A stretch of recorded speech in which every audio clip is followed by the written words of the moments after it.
Welcome back viewers. நான் உங்கள் Tamil back Baker. சமீபத்தில் இந்தியாவோட பாரடைஸ் அப்படின்னு சொல்லப்படக்கூடிய காஷ்மீர் மாநிலத்துக்கு நாம் ஒரு ட்ரிப்பை போட்டிருந்தோங்க.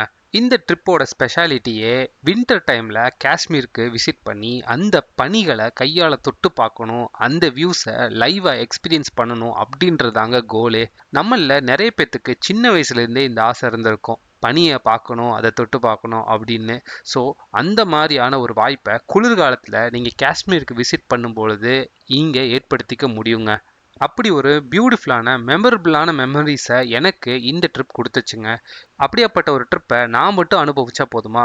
உங்களுக்கும் இதே மாதிரி காஷ்மீரை விசிட் பண்ணணும் அப்படின்னா அதுக்கு தேவையான ஃபுல் கைடை கொடுக்கறதுக்கு தாங்க இந்த வீடியோவே. ஸோ இந்த வீடியோவில் காஷ்மீரை நீங்கள் எப்படி ட்ரிப் பிளான் பண்ணலாம், அது எப்படி பட்ஜெட்குள்ளே கொண்டு வரலாம், இங்கே என்னென்ன ஆக்டிவிட்டீஸ் இருக்குது, என்னென்ன அரேஞ்ச்மெண்ட்ஸ் எல்லாம் பண்ணணும் அப்படிங்கிறது பற்றின ஒரு ஃபுல் கைடு வீடியோவாக தாங்க இது இருக்க போகுது. ஸோ மறக்காமல் கடைசி வரைக்கும் பார்த்தீங்கன்னா இது கண்டிப்பாக ஒரு இன்ஃபர்மேட்டிவான வீடியோ இருக்கும் காஷ்மீர் ட்ரிப்க்கு அப்படிங்கிறதுல எந்த சந்தேகமும் இல்லை மக்களே. ஸோ தொடர்ந்து பாருங்க. டூர் பிளானிங்கை பற்றி சொல்லணும்னா இந்த டூரை நானே தாங்க பிளான் பண்ணேன். இதுக்காக எந்த விதமான ட்ராவல் ஏஜென்சியோ அல்லது டூர் பேக்கேஜோ நான் எடுக்கலை. என்னை பொறுத்த வரைக்கும் இந்தியாவில் ஒரு சில இடங்களை தவிர மீதி எல்லா இடங்களுக்கு போகிறதுக்கும் நாமளே டூரை பிளான் பண்ணிக்க முடியுங்க. அதை ஈஸியாக நம்மளோட பட்ஜெட்குள்ளேயும் கொண்டு வர முடியும். கரெக்டான பிளானிங் இருந்தால் போதுங்க. இந்தியாவில் எந்த இடத்துக்கும் நீங்கள் டூர் பேக்கேஜோ இல்லை வேறு அரேஞ்ச்மெண்ட்ஸோ இல்லாமல் ஈஸியாக போயிட்டு வந்துட முடியும். ஸோ அப்படியான ஒரு காஷ்மீர் ட்ரிப்பை பண்ணுறதுக்கு இந்த வீடியோ உங்களுக்கு ஹெல்ப்ஃபுல்லாக இருக்கும்னு நினைக்கிற மக்களே. ஸோ இப்போ டூர் பிளானிங்குள்ளே போகலாமா? ஒரு இடத்துக்கு ட்ரிப்பு பிளான் பண்ணோன்னா ஃபர்ஸ்ட் விஷயம் நம்ம மைண்டுக்கு வர்றது மோட் ஆஃப் டிரான்ஸ்போர்ட், அதாவது எப்படி அந்த இடத்த ரீச் பண்ணுறது அப்படிங்கிறது தான். காஷ்மீரை பொறுத்த வரைக்கும் நான் பெரிய அளவில் சொல்லி எக்ஸ்பிளைன் பண்ண வேண்டியதில்லை மக்களே. நாம் இருக்கிறதோ தமிழ்நாட்டில், அதாவது இந்தியாவோட தென்கோடியில். காஷ்மீர் இருக்கிறதோ இந்தியாவோட வடகோடியில், அதாவது நார்த் மோஸ்ட் பாயிண்ட்டு. இந்தியாவோட நார்த்துலேருந்து சவுத் மோஸ்ட் பாயிண்ட்டுக்கு கிட்டத்தட்ட 3800 கிலோமீட்டர் மக்களே. அப்படி இருக்கிறப்போ நம்மளோட ட்ராவலிங் டைமை கன்சிடர் பண்ணும்பொழுது ஃப்ளைட்டு தாங்க இருக்கிறதுலே ஃபஸ்ட் அண்ட் பெஸ்ட் ஆப்ஷன். நான் இந்த ட்ரிப்பில் காஷ்மீரை ஃப்ளைட் மூலமாக தாங்க ரீச் பண்ணேன். ஸோ காஷ்மீருக்கு மோட் ஆஃப் டிரான்ஸ்போர்ட் அப்படின்னா உங்களுக்கு ரெண்டு விதமான ஆப்ஷன் இருக்கு. ஒன்று ஃப்ளைட் மூலமாக போகிறது, இன்னொன்று ட்ரெயின். நான் இந்த ட்ரிப்பை முடிச்சுட்டு வந்ததுக்கப்புறம் தான் ஷெனாப் ரயில்வே பிரிட்ஜை ஓப்பன் பண்ணாங்க. ஷெனாப் ரயில்வே பிரிட்ஜை பற்றி நான் சொல்லணும்னு அவசியம் இல்லை, அதுதான் உலகத்திலே உயரமான ரயில்வே பிரிட்ஜாக இப்போதைக்கு இருக்குங்க.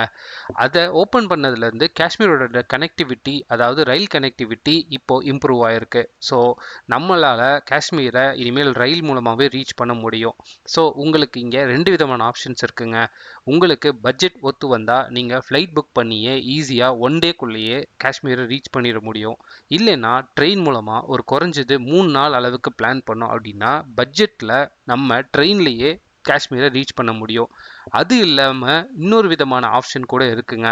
இந்த தேர்ட் ஆப்ஷனில் நீங்கள் மிக்சட் மோட் ஆஃப் டிரான்ஸ்போர்ட் எடுத்துக்கலாம். அதாவது டெல்லி வரைக்கும் ஃப்ளைட்டில் இல்லை ட்ரெயின்லேயோ வந்துட்டு டெல்லியிலேருந்து காஷ்மீருக்கு பஸ் ஆர் ட்ரெயின் ஃபெசிலிட்டி அவைலபிளாக இருக்குங்க. ஸோ மிக்சட் மோட் நீங்கள் பண்ணும்பொழுது ஓரளவுக்கு டைமையும் சேவ் பண்ண முடியும், அதுக்கப்புறம் காஸ்ட்டையும் சேவ் பண்ண முடியும். ஸோ உங்களோடது full and full cost and டைமை பேஸ் பண்ணி இந்த மோட் ஆஃப் டிரான்ஸ்போர்ட்டை நீங்கள் ஃபிக்ஸ் பண்ணிக்கலாம் மக்களே. ஃபுல் அண்ட் ஃபுல் பட்ஜெட்டில் ட்ரை பண்ணுறீங்கன்னா மல்டிபிள் ஆப்ஷன்ஸ் ட்ரை பண்ணி பார்த்து நீங்கள் ஒன் ஆஃப் த பெஸ்ட் ஆப்ஷனை நீங்கள் ஃபிக்ஸ் பண்ணிக்கலாம். ஃபுல் எக்ஸ்ட்ரீம் பட்ஜெட்டுக்காக பிளான் பண்ணுறவங்களுக்கு நான் சஜஸ்ட் பண்ணுறது என்னென்னா, டெல்லி வரைக்கும் ட்ரெயினில் ரீச் பண்ணிவிட்டு டெல்லியிலேருந்து காஷ்மீருக்கு பஸ் ஃபெசிலிட்டி அவைலபிளாக இருக்குங்க. ஸோ நீங்கள் அதை சூஸ் பண்ணும்பொழுது ஃபுல் அண்ட் ஃபுல் டிரான்ஸ்போர்ட்டை நீங்கள் பட்ஜெட்குள்ளே கொண்டு வந்துட முடியும். டிரான்ஸ்போர்ட்டை பட்ஜெட்டில் பிளான் பண்ணும்பொழுது நீங்கள் இங்கே நோட் பண்ண வேண்டிய முக்கியமான விஷயம் என்னென்னா மக்களே, தமிழ்நாட்டிலேருந்து டெல்லியை ட்ரெயின் வழியாக ரீச் பண்ணுறதுக்கு ஒரு 2லேருந்து 2.5 நாள் ஆகலாங்க. அதுக்கப்புறமா டெல்லியிலேருந்து பஸ்ஸோ ட்ரெயினோ காஷ்மீருக்கு போகணும் அப்படின்னா ஒரு நாள் ஆகலாம். ஸோ மொத்தமாக தமிழ்நாட்டிலேருந்து காஷ்மீரை ரீச் பண்ணுறதுக்கு மட்டுமே கிட்டத்தட்ட 3.5 நாள் ஆகுதுங்க. போக 3 நாள், வர 3 நாள். நீங்கள் ட்ராவலிங்காக மட்டுமே 7 நாள் செலவு பண்ணுற மாதிரி இருக்குது. ஆஃபீஸில் இதுக்கெல்லாம் லீவ் அரேஞ்ச் பண்ணுறது கண்டிப்பாக கஷ்டமான விஷயமா தான் இருக்க போகுது மக்களே. ட்ராவலிங்கை பட்ஜெட்குள்ளே கொண்டு வரணும் அப்படின்றதுக்காக இவ்வளோ டேஸ் ஸ்பெண்ட் பண்ண முடியாது இல்லைங்களா? அப்படி இருக்கும்போது கண்டிப்பாக நம்ம குயிக்கஸ்ட் ஆப்ஷனாக தான் ட்ரை பண்ணுவோம். அந்த ஒரு ஆப்ஷன் தான் ஃப்ளைட்டாக நான் பார்க்குறேங்க. இந்த ட்ரிப்பில் நீங்கள் ஃப்ளைட்டுக்கு மட்டும் கொஞ்சம் பட்ஜெட் ஒதுக்கி ஸ்பெண்ட் பண்ணிட்டீங்க அப்படின்னா காஷ்மீருக்குள்ளே போயிட்டு முடிஞ்ச அளவுக்கு நம்ம பட்ஜெட் ட்ரிப்பை ட்ரிப்பை மாற்றிக்கலாங்க. அப்படி இருக்கிற பட்சத்தில் காஷ்மீரை நம்ம மேக்ஸிமம் ஃபுல் அண்ட் ஃபுல் பட்ஜெட்டில் கொண்டு வர்றது ஓரளவுக்கு கஷ்டமாக தான் எனக்கு தெரிஞ்சுது, நான் பார்த்த வரைக்கும். இது முழுக்க முழுக்க என்னோட எக்ஸ்பீரியன்ஸ்லேருந்து நான் சொல்கிறதுங்க. எனக்கும் இவ்வளோ லீவெல்லாம் கிடைக்காது. அது போக இவ்வளோ டைம் எடுத்து என்னாலையும் ட்ராவல் பண்ணி போயிட்டு வர முடியாதுங்க. அதனால தான் பெஸ்ட் ஆப்ஷனாக ஃப்ளைட்டை நான் சூஸ் பண்ணிக்கிட்டேன். ஃப்ளைட்டை பொறுத்த வரைக்கும் கூட மக்களே, நீங்கள் ரொம்ப நாளைக்கு முன்னாடியே நல்லா பிளான் பண்ணி மல்டிபிள் ஆப்ஷன்ஸ் ட்ரை பண்ணும் பொழுது உங்களுக்கு ஃப்ளைட்டை கூட ஓரளவுக்கு பட்ஜெட்டில் கொண்டு வர்றதுக்கான ஆப்ஷன்ஸ் இருக்குங்க. இந்த ட்ரிப்பில் நான் ஸ்ரீநகர் போயிட்டு வர்றதுக்கான டோட்டல் ஃப்ளைட் சார்ஜே 15,000 தாங்க எனக்கு ஆச்சு. ஸோ ஃப்ளைட்டில் பிளான் பண்ணும் பொழுது நான் ஒரு விஷயம் சஜஸ்ட் பண்ணுறது என்னென்னா, நீங்கள் ட்ராவல் பண்ணுற ரேட்டில் ஃப்ளைட் டிக்கெட் அதிகமாக இருக்கிற பட்சத்தில் ஃப்ளைட் ஃபேர் எப்போ கம்மியாக இருக்கோ அந்த சமயத்தில் நீங்கள் உங்களை ட்ரிப்பை பிளான் பண்ணுங்கள். அது போக ஏதாவது ஒரு சமயத்தில் நமக்கு ஃபோன்பேலையோ இல்லை ஜொமேட்டோ மூலமாகவோ இந்த இக்ஸிகோவில் கோட் கிடைக்கும் பொழுது அதை நீங்கள் யூஸ் பண்ணி இன்னும் ஃப்ளைட் சார்ஜை கொஞ்சம் கம்மி பண்ணிக்க முடியும். ஸோ இந்த மாதிரி மல்டிபிள் ஆப்ஷன்ஸ் ட்ரை பண்ணுறதுனால ஃப்ளைட்டை ஓரளவுக்கு நம்ம கம்மியான ஃபேரில் நம்மளோட ட்ராவலை புக் பண்ணிக்கலாம். நானும் என்னோட ட்ரிப்பை அப்படி தாங்க பிளான் பண்ணேன். நான் ஃப்ளைட் டிக்கெட் செக் பண்ணும்பொழுது நான் சூஸ் பண்ண டேட்டில் ஓரளவுக்கு ஃப்ளைட் ஃபேர் அதிகமாக இருந்ததுனால எப்போ கம்மியாக இருக்கோ அந்த சமயத்தில் என்னோட ட்ரிப்பை ஃப்ளெக்சிபிளாக நான் மாற்றிக்கிட்டேன். அது கூட சேர்ந்து எனக்கு இக்ஸிகோவில் ஆஃபர் கோடு இருந்ததுனால அதை யூஸ் பண்ணி ஓரளவுக்கு ஃப்ளைட் ஃபேரையும் என்னால் கம்மி பண்ண முடிஞ்சதுங்க. இப்படி தான் மக்களே நான் ஃப்ளைட் டிக்கெட்டை புக் பண்ணேன். இந்த ஃப்ளைட் ஜேர்னியில் நான் ஸ்ரீநகரை ரீச் பண்ணது எப்படின்னா, ஆஃபீஸ் முடிச்சுட்டு பெங்களூர் ஏர்போர்ட் போயிட்டு பெங்களூர்லேருந்து த்ரூ டெல்லி வழியாக நான் ஸ்ரீநகரை ரீச் பண்ணேன். ரிட்டர்ன் ஜேர்னியும் அதே மாதிரி டெல்லி வந்து திரும்ப பெங்களூர் வந்துட்டேங்க. ஸோ இப்படி up and down flight ticket சேர்த்து தான் எனக்கு 15,000 வந்துச்சு. ஏன்னா நான் மல்டிபிள் ஆப்ஷன் ட்ரை பண்ணி பார்த்தேங்க. எந்தெந்த சிட்டி வழியாலாம் ட்ராவல் பண்ணி போகும்போது எனக்கு ஓரளவுக்கு ஃப்ளைட் ஃபேர் கம்மியாக இருக்குது அப்படின்னு பார்த்து தான் நான் டெல்லி வழியாக போகிறத ஃபிக்ஸ் பண்ணேன். நீங்கள் மும்பை போயோ இல்லை வேறு ஏதாவது சிட்டியை டச் பண்ணி கூட நீங்கள் ஸ்ரீநகர் ரீச் பண்ணுறதுக்கான ஃப்ளைட் ஆப்ஷன்ஸ் செக் பண்ணி பார்க்கலாம். அதில் ஒரு சிலது உங்களுக்கு கம்மியாக கிடைச்சாலும் கிடைக்கலாம். ஸோ நீங்கள் ஃப்ளைட் டிக்கெட் புக் பண்ணுறதுக்கு முன்னாடி மல்டி சிட்டியில் ட்ராவல் பண்ணி போகிற ஆப்ஷன்ஸை ஒரு தடவை ட்ரை பண்ணி பாருங்கள். அதில் எது கம்மியான பட்ஜெட்டோ அதை நீங்கள் ஃபிக்ஸ் பண்ணிக்கலாம். நானும் இந்த மாதிரி ட்ரை பண்ணி தான் ஓரளவுக்கு என்னோடய ஃப்ளைட் ஃபேரை பட்ஜெட்டுக்குள்ளே கொண்டு வந்துட்டேன். ஸோ நம்மளோட ட்ரிப் பிளானிங்கில் ஃபஸ்ட் இம்பார்ட்டன்ட் பாயிண்டான மோட் ஆஃப் டிரான்ஸ்போர்ட் இப்படி ஈஸியாக பிளான் பண்ணிக்கலாம் மக்களே. மோட் ஆஃப் டிரான்ஸ்போர்ட்டுக்கு அப்புறமா ட்ரிப்பில் ரெண்டாவது முக்கியமான பாயிண்ட்டு அக்காமடேஷன். இங்கே காஷ்மீர் ஓரளவுக்கு காஸ்ட்லியான சிட்டி அப்படிங்கிறதுனால அக்காமடேஷனை பொறுத்த வரைக்கும் நம்ம கொஞ்சம் ஜாக்கிரதையாக நல்லா பிளான் பண்ணி தான் புக் பண்ண வேண்டியதாக இருக்குது மக்களே. இங்கே லோவஸ்ட் பட்ஜெட்லேருந்து ரொம்ப very luxurious highest budget accommodations கூட கிடைக்கிது. ஸோ நமக்கு கன்வீனியன்ட்டுக்கும் பட்ஜெட்டுக்கும் எது ஒத்து வருமோ அதை நீங்கள் பிளான் பண்ணி புக் பண்ணிக்கிறது ரொம்பவுமே முக்கியமான விஷயம். பட்ஜெட்டில் பிளான் பண்ணுறவங்களுக்கு நான் சஜஸ்ட் பண்ணுறது ஹோம் ஸ்டே மாதிரியான ப்ராப்பர்ட்டிஸை சூஸ் பண்ணுங்கள். அது ஓரளவுக்கு பட்ஜெட்குள்ளே வருது. ஃபேமிலியாக வர்றவங்களுக்கும் இந்த மாதிரியான ஹோம் ஸ்டே தான் ஓரளவுக்கு சேஃப்டியாகவும் இருக்குங்க. தனியாக ட்ராவல் பண்ணுறவங்க இல்லை குரூப்பாக பாய்ஸாக ட்ராவல் பண்ணுறவங்களுக்கு ஹாஸ்டல் மாதிரியான ப்ராப்பர்ட்டிஸ் ஓகேவாக தான் இருக்கும். ஆனால் அங்கே எந்த மாதிரியான ஃபெசிலிட்டிஸ் இருக்குது அப்படிங்கிறத நம்ம மனசில் வச்சுட்டு தாங்க ப்ராப்பர்ட்டிஸ் எல்லாம் சூஸ் பண்ணணும். ஏன்னா காஷ்மீர் ரொம்ப குளிரான பகுதி. அந்த இடத்துல ஹீட்டர் மாதிரியான பேசிக் ஃபெசிலிட்டிஸ் கண்டிப்பாக இருக்கணுங்க, இல்லைன்னா மேனேஜ் பண்ண முடியாது. முக்கியமான டூரிஸ்ட் பிளேசஸில் இந்த மாதிரியான ஹோம் ஸ்டே எல்லா ஃபெசிலிட்டியோடு இருக்கிறது ஓரளவுக்கு பட்ஜெட்டை தாண்டி வந்தாலுமே நமக்கு இந்த மாதிரியான பேசிக் நீட்ஸ் எல்லாம் பார்க்கும் பொழுது அதெல்லாம் பரவாயில்ல அப்படிங்கிற மாதிரி தாங்க நினைக்க தோணும். முழுக்க முழுக்க பட்ஜெட்டில் பார்த்தீங்க அப்படின்னா அங்கே சில ஃபெசிலிட்டிஸ் இல்லாமல் போகும் பொழுது இந்த ட்ரிப்பில் இந்த குளிரை தாங்குகிற அளவுக்கு உங்களால் மேனேஜ் பண்ணி இருக்க முடியாது. ஸோ பட்ஜெட்டுக்குள்ளே பார்க்கும் பொழுது ஒரு சில விஷயத்தை நீங்கள் காம்ப்ரமைஸ் பண்ணிக்கிறதுக்கு ரெடியாக இருக்கணும். இல்லைன்னா ஓரளவுக்கு காசை ஸ்பெண்ட் பண்ணி ஓரளவுக்கு ஃபெசிலிட்டி இருக்க ஹோம் ஸ்டேவை நீங்கள் புக் பண்ணிக்கலாம். ஆன்லைனில் ரூமோட ப்ரைஸ் செக் பண்ணும்போது கூட நீங்கள் மல்டிபிள் பிளாட்ஃபார்மில் அந்த ப்ராப்பர்ட்டியோட ப்ரைஸை செக் பண்ணி பாருங்கள் மக்களே. ஒரு பிளாட்ஃபார்ம்லேருந்து இன்னொரு பிளாட்ஃபார்முக்கு போகிறப்போ கண்டிப்பாக ரூமோட ரெண்ட்டில் ப்ரைஸ் வேரியேஷன் இருக்கிறத நான் பார்த்துருக்கேன். ஸோ நீங்கள் எல்லா ஆப்ஷனையும் ஒரு தடவை ட்ரை பண்ணி பார்த்துட்டு அதில் உங்களோட பட்ஜெட்டுக்குள்ளே எது வருதோ அதை நீங்கள் ஃபிக்ஸ் பண்ணிக்கலாம். அக்காமடேஷனை பொறுத்த வரைக்கும் பெரிய அளவில் சூட்சமெல்லாம் இல்லை மக்களே. அதிகமாக ரெண்ட் கொடுத்தீங்கன்னா ஓரளவுக்கு ஃபெசிலிட்டிஸோடு இருக்கிற ப்ராப்பர்ட்டி கிடைக்கும். இல்லை கம்மியான ரூம் ரெண்ட் பார்க்குறீங்க அப்படின்னா அங்கே ஒரு சில ப்ராப்பர்ட்டிஸ் உள்ள ஃபெசிலிட்டிஸ் இருக்கிறதுக்கு வாய்ப்பு இல்லை. உதாரணத்துக்கு சொல்லணும்னா நாங்கள் குல்மர்கில் தங்கியிருந்த ப்ராப்பர்ட்டிக்கு ஓரளவுக்கு ரெண்ட் இருந்தால் கூட அங்கே ரூம் ஹீட்ரு, பெட் ஹீட்ரு, வாட்டர் ஹீட்ரு மாதிரியான எல்லா ஃபெசிலிட்டியுமே இன்க்ளூடடாக இருந்துச்சுங்க. அதுவே ஸ்ரீநகரில் தங்கியிருந்த ரூமுக்கு ஃபுல் அண்ட் ஃபுல் பட்ஜெட்டில் நாங்கள் ட்ரை பண்ணி பார்த்ததுனால அந்த இடத்துல ரூம் ஹீட்டர் ஃபெசிலிட்டிக்கு கூட அவங்க அடிஷ்னலாக காஸ்ட்டு நம்மக்கிட்ட கேட்டாங்க. ஸோ இப்படி தான் பட்ஜெட்டுக்கும் இங்கே இருக்க ஃபெசிலிட்டிக்கும் நடுவில் இருக்கிற அந்த பேலன்ஸிங்கை நீங்கள் பார்க்க வேண்டியிருக்கு. ஸோ மல்டிபிள் ஆப்ஷன்ஸ் நீங்கள் ட்ரை பண்ணி பாருங்கள் மக்களே. இங்கே ஸ்ரீநகரில் ஹவுஸ் போட் கூட அவைலபிளாக இருக்குது டால் ஏரியில். ஸோ டிஃப்ரெண்ட்டான அக்காமடேஷன் எக்ஸ்பீரியன்ஸ் வேணும் அப்படின்னா நீங்கள் அது கூட ட்ரை பண்ணி பார்க்கலாம். அதுவுமே ஒரு சில இடங்களில் பட்ஜெட்டில் கிடைக்கிறத நான் பார்த்தேன். நான் ரூம் புக் பண்ணது எல்லாமே ஆன்லைனில் தாங்க. நேராக booking.com போயிட்டு அங்கே என்னோட பிளேஸு ஸ்ரீநகர் அப்படின்னு கொடுத்துட்டு நான் தங்க போகிற டேட்டையும் கொடுத்ததுக்கப்புறம் சர்ச் பண்ணால் ஏகப்பட்ட ப்ராப்பர்ட்டி லிஸ்ட் ஆச்சுங்க. அதில் ஒரு சில ப்ராப்பர்ட்டி எல்லாம் ரொம்பவுமே லோ காஸ்ட்டில் இருந்தது. 3 நைட்ஸ்க்கே அங்கே 1400 அப்படின்ற மாதிரி தாங்க இருந்துச்சு. ஸோ இது எல்லாமே பட்ஜெட் ஃப்ரெண்ட்லியாக இருக்கிற ப்ராப்பர்ட்டிஸ் தான் இங்கே ஃபஸ்ட்டு லிஸ்ட் ஆகுது. அதனால் இதில் எது வேணாலும் நாம் சூஸ் பண்ணி நம்மளோட கன்வீனியன்ட்டுக்கும் நம்மளோட பட்ஜெட்டுக்கும் ஏற்ற மாதிரி எல்லா ஃபெசிலிட்டியும் இருக்கா அப்படின்னு பார்த்துட்டு தாராளமாக புக் பண்ணிக்கலாம். ஈஸியாக இருக்கும். எல்லாத்தையும் விட அல்ட்ரா லோ பட்ஜெட்டில் ஒரு அக்காமடேஷன் பற்றி கேள்விப்பட்டேங்க ஸ்ரீநகரில். அது இங்கே இருக்க ஏதோ ஒரு பார்க் ஏரியா பக்கத்தில் இருக்குது அப்படின்னு சொன்னாங்க. எனக்கு டீட்டெயில் சரியாக தரல. ஒரு 200 300 ஃப்ரீயாக சாப்பாடோட தங்குற வசதி இருக்கிற ஒரு ட்ரஸ்ட் மாதிரியான ஏரியா பற்றி கேள்விப்பட்டாங்க.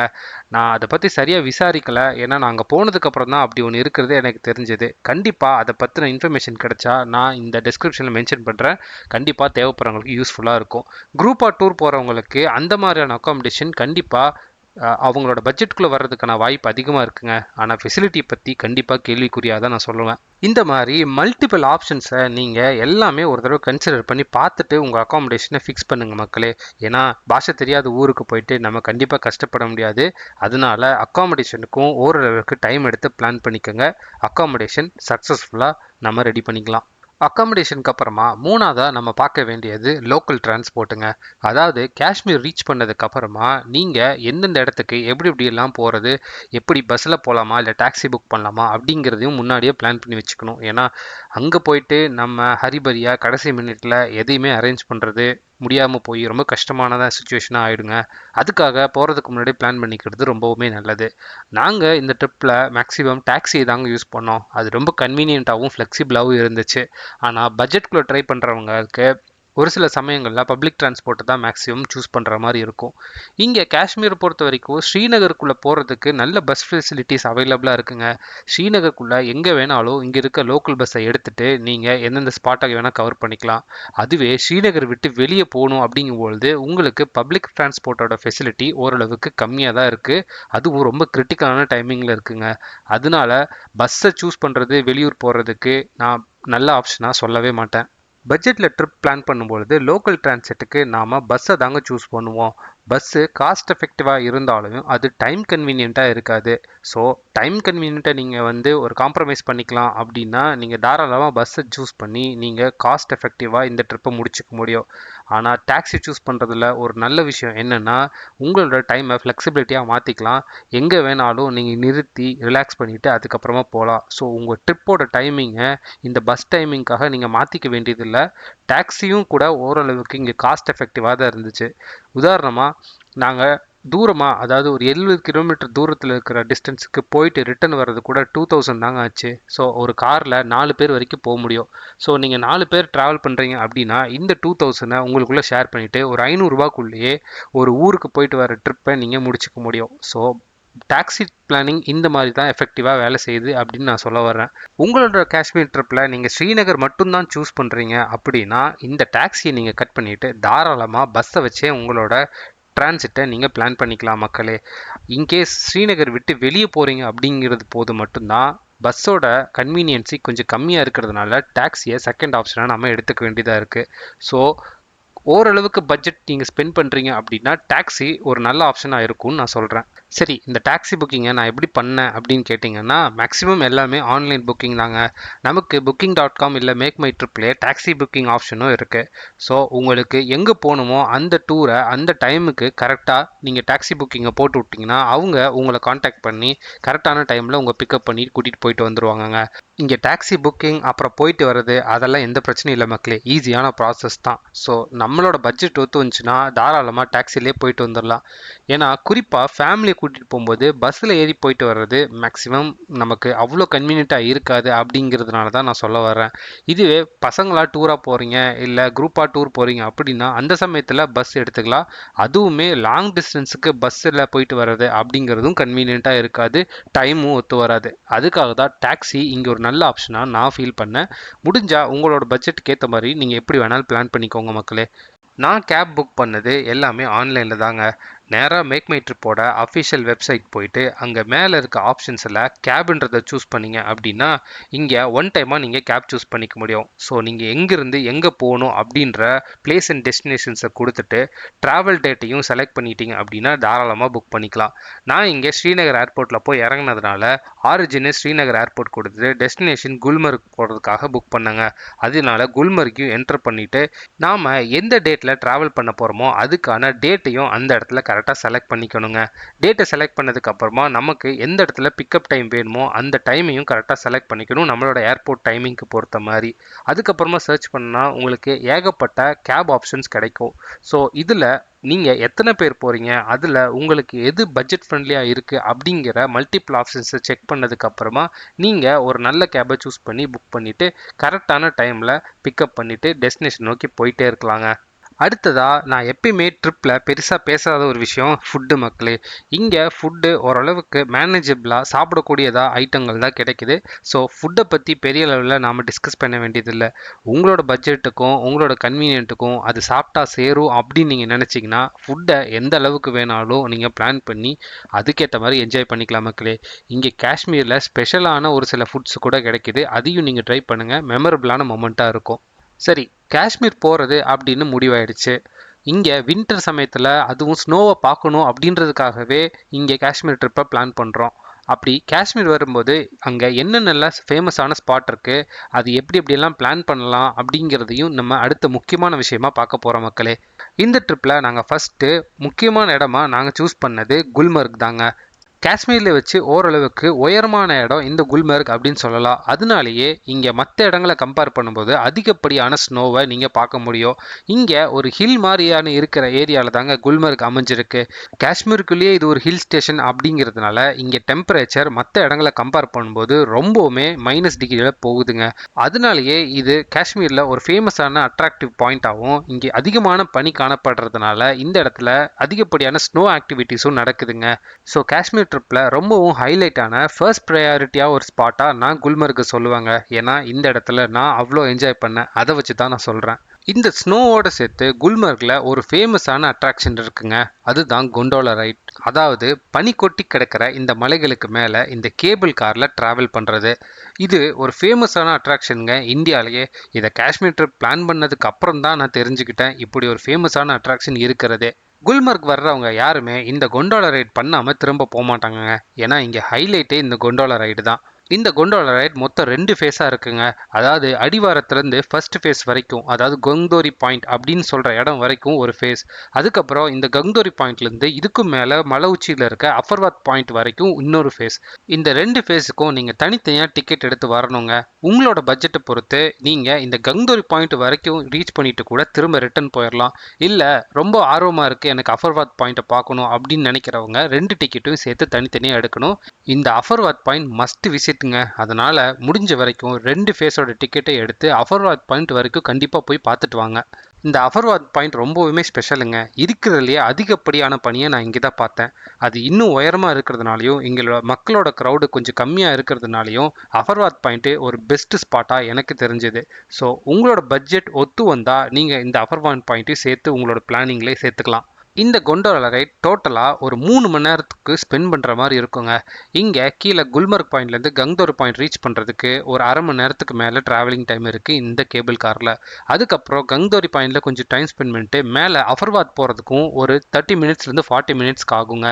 அதுக்கப்புறமா நீங்கள் அஃபர்வாத் பாயிண்ட்லேயும் நிறைய டைம் ஸ்பெண்ட் பண்ணிட்டு அப்படியே நேராக ரிட்டர்ன் போக வேண்டியதான். ஸோ இந்த கேபிள் கார் ட்ரிப்பை நீங்கள் பிளான் பண்ணுறதுக்கு ஒரு 3லேருந்து 4 மணி நேரத்தை ஒதுக்கி வச்சுருங்க மக்களே. ஏன்னா சூப்பராக இந்த இடத்துக்கு வந்தீங்கன்னா நல்லா ஃபேமிலியோடய ஃப்ரெண்ட்ஸோட என்ஜாய் பண்ணிட்டு போக முடியும். சரி, இந்த கொண்டோலாவோட டிக்கெட்டை எப்படி ஆன்லைனில் புக் பண்ணுறது அப்படின்னு நான் காட்டுறேங்க. நேராக கூகுளில் போயிட்டு குல்மர்க் கொண்டோலா அப்படின்னு சர்ச் பண்ணுங்க. அதில் ஜம்மு அண்ட் காஷ்மீரோட கேபிள் காரோட அஃபிஷியல் வெப்சைட் இருக்கும் ஃபர்ஸ்ட் லிங்க்லேயே. அதை நீங்கள் சூஸ் பண்ணி உள்ளே போனீங்கன்னா இந்த வெப்பேஜ் ஓப்பன் ஆகுங்க. இங்கே தான் ஜம்மு அண்ட் காஷ்மீரில் இருக்க எல்லா கேபிள் காரோட டிக்கெட்டையும் நம்ம ஆன்லைன்லேயே புக் பண்ணிக்க முடியும். இதில் மேலே கொண்டோலா புக்கிங் அப்படின்னு இருக்கும். அதை நீங்கள் செலக்ட் பண்ணீங்க அப்படின்னா குல்மர்கோட கொண்டோலா புக்கிங்கோட பேஜ் தனியாக ஓப்பன் ஆகுங்க. இங்கே தான் நீங்கள் அங்கே இருக்கிற ஃபேஸ் 1 ஃபேஸ் 2ஓட 2 டிக்கெட்டையும் தனித்தனியாக இங்கே புக் பண்ண வேண்டியிருக்கு.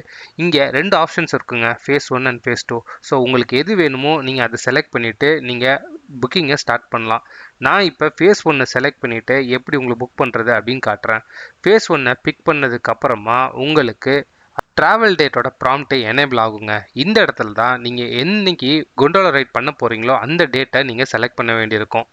ட்ராவல் டேட்டை கொடுத்ததுக்கு அப்புறமா உங்களுக்கு என்ன ஸ்லாட் வேணுங்கிற ப்ராம்ப்ட் எனேபிள் ஆகுங்க. இங்கே 3 விதமான ஸ்லாட் இருக்குது. 9 மணி, 11 மணி, அப்புறம் 1 மணி. நான் மேக்ஸிமம் ப்ரிஃபர் பண்ணுறது காலையில் 9 மணி ஸ்லாட்டை தாங்க. அப்போ போனீங்கன்னா தான் உங்களுக்கு க்ரௌடு ஓரளவுக்கு கம்மியாக இருக்கும். அதை விட்டுட்டு 11 மணி 1 மணி ஸ்லாட்டுக்கு போனீங்கன்னா ரொம்ப க்ரௌடு ஜாஸ்தியாயிருங்க. நீங்கள் ஸ்லாட்டை செலக்ட் பண்ணதுக்கப்புறமா உங்களுக்கு டிக்கெட்டு அவைலபிளாக இருக்கா அப்படின்றது அப்போவே உங்களுக்கு சொல்லிவிடும்.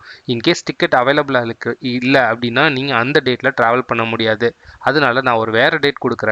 ஸோ அப்படி செலக்ட் பண்ணும்போது அந்த இடத்துல நீங்கள் டைம் ஸ்லாட் புக் பண்ணும்பொழுது உங்களுக்கு டிக்கெட் அவைலபிலிட்டி இருக்கா இல்லையான்றது தெளிவாக அந்த இடத்துல சொல்லிடுங்க.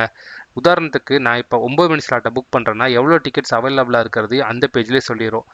ப்ரொசீட் பண்ணோம்னா இந்த பேஜில் தான் உங்களுக்கு பேசஞ்சரோட டீட்டெயில்ஸ் எல்லாமே கொடுக்க வேண்டியிருக்குங்க. ஃபர்ஸ்ட்டு நீங்கள் இந்தியன் அப்படிங்கிறத செலக்ட் பண்ணணும். அதுக்கப்புறமா பேசஞ்சரோட நேம் என்னன்றது இங்கே கொடுக்க வேண்டியிருக்கும். நீங்கள் உங்களோட பேரை என்ட்ரு பண்ணதுக்கு அப்புறமா உங்களோட மொபைல் நம்பரையும் இமெயில் ஐடியும் இங்கே கொடுக்கணுங்க. ஏன்னா ஒன்ஸ் டிக்கெட் புக் ஆகிடுச்சுன்னா அதோட சாஃப்ட் காப்பி உங்கள் மொபைல் நம்பருக்கும் இமெயிலுக்கும் ஷேர் பண்ணிவிடுவாங்க. இந்த கொண்டலோட ஃபேஸ் 1க்கு பர் பர்சன் டிக்கெட் ப்ரைஸு 810 ரூபாங்க. அதுக்கப்புறமா நீங்கள் அடிஷ்னலான விசிட்டர்ஸை இங்கே ஆட் பண்ணிக்க முடியும். ஸோ எத்தனை பேர் வேணாலும் நீங்கள் ஆட் பண்ணிவிட்டு அவங்களோட பேரையும் இந்த டிக்கெட்லேயே மென்ஷன் பண்ணிவிடுங்க. அதுக்கப்புறம் ஒரு பர்சனாக ஆட் பண்ண உங்களோட டிக்கெட் அமௌண்ட் எவ்வளோ பர்சனுக்கு இருக்கோ அதுக்கேற்ற மாதிரி அப்டேட் ஆகிட்டே இருக்கும். ஸோ டோட்டல் அமௌண்ட் பார்த்ததுக்கப்புறம் நீங்கள் பேமெண்ட் பண்ணிக்கலாம். இந்த பேமெண்ட்டை முடிச்சதுக்கப்புறம் உங்களுக்கு சாஃப்ட் காப்பி ஆட்டோமேட்டிக்காக மொபைல் நம்பருக்கும் இமெயிலுக்கும் வந்துருங்க. ஃபேஸ் 1 டிக்கெட் புக் பண்ணதுக்கு அப்புறமா தாங்க நம்மளால் ஃபேஸ் 2 டிக்கெட்டே புக் பண்ண முடியும். ஏன்னா ஃபேஸ் 2 டிக்கெட்டுக்கு ஃபேஸ் 1ஓட அந்த புக்கிங் ஐடி கேட்கும். அதுக்கப்புறம் அது கொடுத்தா தான் நம்மளால் ஃபர்தராக டீட்டெயிலே ப்ரொசீட் பண்ண முடியும். இங்கேயும் ட்ராவல் டேட் செலக்ட் பண்ணதுக்கு அப்புறமா ஸ்லாட்டையும் செலக்ட் பண்ணுங்கள். அதுக்கப்புறமா உங்களுக்கு டிக்கெட் அவைலபிளாக இருக்கா இல்லையன்றது சொல்லிவிடும். அப்புறமா நீங்கள் ஃபேஸ் 1ஓட டிக்கெட் புக்கிங் ஐடியும் இங்கே நீங்கள் கொடுக்க வேண்டியிருக்கும். அது கொடுத்தா தாங்க ஃபர்தராக இதுக்கப்புறம் ப்ரொசீடே ஆகும். இதுக்கப்புறம் ப்ரொசீட் பண்ணால் ஃபேஸ் 1 மாதிரியே நார்மல் ப்ரொசீஜரில் உங்களோட பேர், அதுக்கப்புறம் மொபைல் நம்பர், மெயில் ஐடி எல்லாம் கொடுத்து பேமெண்ட் பண்ணிட்டீங்க அப்படின்னா ஃபேஸ் 2 டிக்கெட்டு உங்களுக்கு செப்பரேட்டாக சாஃப்ட் காப்பியாக வந்துருங்க. இது ரெண்டையுமே பிரிண்ட் அவுட் எடுத்து வச்சுக்கிட்டீங்க அப்படின்னா அங்கே கொண்டோலா ரைட் பண்ணும்போது டேரெக்டாக காட்டிட்டு நீங்கள் இந்த கொண்டோலா ரைடை ஜாலியாக என்ஜாய் பண்ணிட்டு வரலாம். குல்மர்க்குக்கு அப்புறமா அடுத்ததாக நான் சஜஸ்ட் பண்ணுற ஒரு ஸ்பாட்டு பெஹல்காம்ங்க. காஷ்மீருக்குள்ளேயே இது ஒரு குட்டி சொர்க்கம் அப்படின்னு நான் சொல்லுவேன். ஜீலம் நதியோட பள்ளத்தாக்கில் பைன் மர காடுகளில் பனி கொட்டு கிடக்கிற ஒரு அழகான இடம் தாங்க இந்த பெஹல்காம். ஸ்ரீநகர்லேருந்து கிட்டத்தட்ட ஒரு 90 கிலோமீட்டர் தூரத்தில் இந்த பெஹல்காம் அமைஞ்சிருக்கு. ஸோ பெஹல்காமுக்கு போயிட்டு வர்றதுக்கு உங்களுக்கு ஒரு நாள் பக்கம் ஆகலாம். ஏன்னா போகிறதுக்கும் வர்றதுக்கான ட்ராவல் டைமு, அங்கே டைம் ஸ்பெண்ட் பண்ணுறது எல்லாத்தையும் மனசில் வச்சு பெஹல்காம் போயிட்டு வர ட்ரிப்பை நீங்கள் 1 டேக்கு ஃபுல்லாக பிளான் பண்ணிக்கோங்க மக்களே. ஏன்னா அந்த அளவுக்கு ஒரு ஒர்த்தான பிளேஸ் அப்படின்னு நான் சொல்லுவேன். கண்டிப்பாக நீங்கள் பெஹல்காமை உங்களோட பிளானிங்கில் இன்க்ளூட் பண்ணியே ஆகணும் அப்படின்றது நான் ஸ்ட்ராங்காக சஜஸ்ட் பண்ணுறேங்க. குல்மர்க்குக்கு அப்புறமா ஒரு பிளேன்ஸான இடத்துல இப்படி பனி கொட்டி கிடக்கிற இடத்த நான் பெஹல்காமில் தாங்க பார்த்தேன். அதனால குல்மர்க்குக்கு அப்புறமா அதிகமாக என்ஜாய் பண்ண இடம் பெஹல்காமில் தான் அப்படின்னு நான் சொல்லுவேங்க. ஸோ உங்கள் ட்ரிப்லேயும் நீங்கள் பெஹல்காமுக்கு எப்படியெல்லாம் பிளான் பண்ணலாம் அப்படின்றத இந்த வீடியோ பார்த்து தெரிஞ்சுக்கங்க. பெஹல்காமுக்கு ஸ்ரீநகர்லேருந்து பஸ் ஃபெசிலிட்டி இருக்குங்க. ஆனால் அது 1 or 2 பஸ் டைமிங்கில் தான் இருக்குது அப்படின்னு சொல்கிறாங்க. அதனால பஸ்ஸு அந்தளவுக்கு கன்வீனியண்ட்டாக இருக்கும்னு எங்களுக்கு தோணலை. அதனால எங்கள் ட்ரிப்பில் நாங்கள் டாக்ஸிவே புக் பண்ணிக்கிட்டோம் மக்களே. இந்த டாக்ஸியில் ஸ்ரீநகர்லேருந்து பெஹல்காம் போயிட்டு ரிட்டர்ன் வர்றதுக்கே 2000 தான் எங்களுக்கு ஆச்சு. ஸோ இதை 4 பேர் ஷேர் பண்ணி போகிற காரில் போகும்பொழுது கண்டிப்பாக நம்மளுக்குள்ளே ஸ்ப்ளிட் பண்ணிவிட்டு ஓரளவுக்கு பட்ஜெட்குள்ளே பிளான் பண்ண முடிஞ்சுது.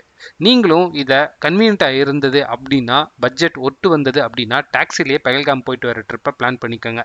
பெஹல்காமுக்கு போகிற வழியில் இங்கே இருக்கிற ஆப்பிள் வேலிக்கு விசிட் பண்ண மறந்துடாதீங்க மக்களே. உண்மையிலே பார்க்கறதுக்கு ரொம்பவும் ஒரு அழகான இடமா இருந்துச்சு. பெஹல்காமை ரீச் பண்ணிட்டீங்கன்னா இங்கே பனி சூழ்ந்திருக்க இந்த பைன் மர காடுகளை எக்ஸ்ப்ளோர் பண்ணுறது மட்டும் இல்லாமல் இங்கேயும் ஒரு ஃபேமஸான ஆக்டிவிட்டி இருக்குங்க. அதுதான் ஸ்னோ மேலே போகிற போனி ரைட். இங்கே குதிரை மேலே நாம் பகல்காம் மலை மேலே வரைக்கும் நம்மளை கூட்டிகிட்டு போயிட்டு பீக் பாயிண்டில் இருக்க ஒரு அட்ராக்ஷன் வரைக்கும் போயிட்டு திரும்ப ரிட்டர்ன் கூட்டிகிட்டு வந்து விட்டுருவாங்க. ஸோ அது ஒரு நல்ல அட்வென்ச்சரான ட்ரிப்பாக இருந்துச்சுங்க. ரொம்ப இன்ட்ரெஸ்டிங்காகவும் இருந்துச்சு. நீங்களும் கூட இதை ட்ரை பண்ணி பாருங்கள். ஆனால் இது உங்கள் பட்ஜெட் பிளானிங்கில் நீங்கள் இன்க்ளூட் பண்ண முடியாது மக்களே. ஏன்னா இந்த போனி ரைடு பர் பர்சனுக்கு 2500 வரைக்கும் சார்ஜ் பண்ணுறாங்க. ஸோ பட்ஜெட்டாக ட்ரிப்பை பிளான் பண்ணுறவங்க இந்த போனி அவாய்ட் பண்ணிவிட்டு இந்த வேலியில் நீங்கள் நடந்தே பீக் பாயிண்ட் வரைக்கும் போயிட்டு வர முடியும் மக்களே. அதுவும் பாசிபிள் தான். அதனால் போனி ரைடை கட் பண்ணும்பொழுது நீங்கள் பட்ஜெட்டில் இந்த பெஹல்காமை எக்ஸ்ப்ளோர் பண்ண முடியும். இல்லை இந்த ஹில்ஸில் எனக்கு மேலே போயிட்டு வர்றது ரொம்ப கஷ்டம் அப்படின்னா கண்டிப்பாக போனியை நீங்கள் ஹையர் பண்ணி தாங்க ஆகணும். அது வேறு வழியே இல்லை. இந்த காஸ்ட்டை நீங்கள் கொடுத்து தான் ஆகணும். நீங்கள் நடந்து போனாலும் சரி, குதிரையில் போனாலும் சரிங்க, அந்த பீக் பாயிண்ட் வரைக்கும் கண்டிப்பாக போய் இந்த பெஹல்காமை எக்ஸ்ப்ளோர் பண்ணியே ஆகணுங்க. அந்த அளவுக்கு ஒரு ஒர்த்தான பிளேஸ் அப்படின்னு சொல்லலாம். இங்கே குல்மர்க் மாதிரி இல்லாமல் இந்த பைன் மர காடுகள் ரொம்ப அடர்த்தியாகவும் அதில் பண்ணி கொட்டி கிடக்கிறது ரொம்ப அழகான காட்சியாகவும் இருக்குங்க. ஸோ கண்டிப்பாக இதை நீங்கள் எக்ஸ்ப்ளோர் பண்ணியே ஆகணும். இங்கே மலை உச்சியை ரீச் பண்ணதுக்கப்புறம் இங்கே பைசரன் வேலி அப்படின்னு சொல்கிற இடம் இருக்குங்க. இதை மினி சுவிட்சர்லாந்து அப்படின்னு கூட இந்த இடத்துல லோக்கல் மக்கள் சொல்லிக்கிறாங்க. அந்த அளவுக்கு ஒரு பியூட்டிஃபுல்லான இடமா இருக்குங்க. இங்கே வின்டர் சமயத்தில் நீங்கள் வந்தீங்கன்னா பனி கொட்டி அவ்வளோ அழகாக இருக்குங்க. அதுவே சம்மர் சமயத்தில் வரும்பொழுது இங்கே ஃபுல்லாக புல்வெளியாக பச்சை பசேல்னு காட்சியளிக்குங்க.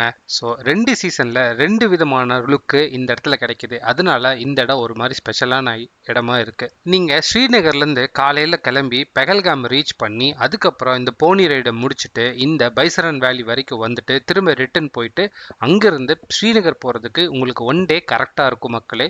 ஸோ ஒரு நாள் இந்த ட்ரிப்பை நீங்கள் பிளான் பண்ணிக்கலாம். டாக்ஸியில் வந்துட்டு போகும்போது மட்டும்தான் இந்த டைமிங் கன்வீனியண்ட்டாக இருக்குங்க. அதுவே நீங்கள் பஸ்ஸை சூஸ் பண்ணீங்க அப்படின்னா டைமிங் கண்டிப்பாக ஒத்து வராது அப்படின்னு தான் எனக்கு தோணுது. ஸோ உங்களோட கன்வீனியன்ட்டுக்கு ஏற்ற மாதிரி இந்த பெஹல்காம் ட்ரிப்பை நீங்கள் பிளான் பண்ணிக்கலாம். பெஹல்காம்க்கு அப்புறமா நாங்கள் எக்ஸ்ப்ளோர் பண்ணது காஷ்மீரோட ஹெட் குவார்ட்டர்ஸான ஸ்ரீநகர். ஸ்ரீநகர் ரொம்ப ஸ்பெஷலான இடம் அப்படின்றது நம்ம சொல்லி தெரிய வேண்டியதில்லை. காஷ்மீருக்குள்ளே வர்ற எல்லாருமே ஃபஸ்ட்டு ஸ்ரீநகருக்கு தான் வருவாங்க.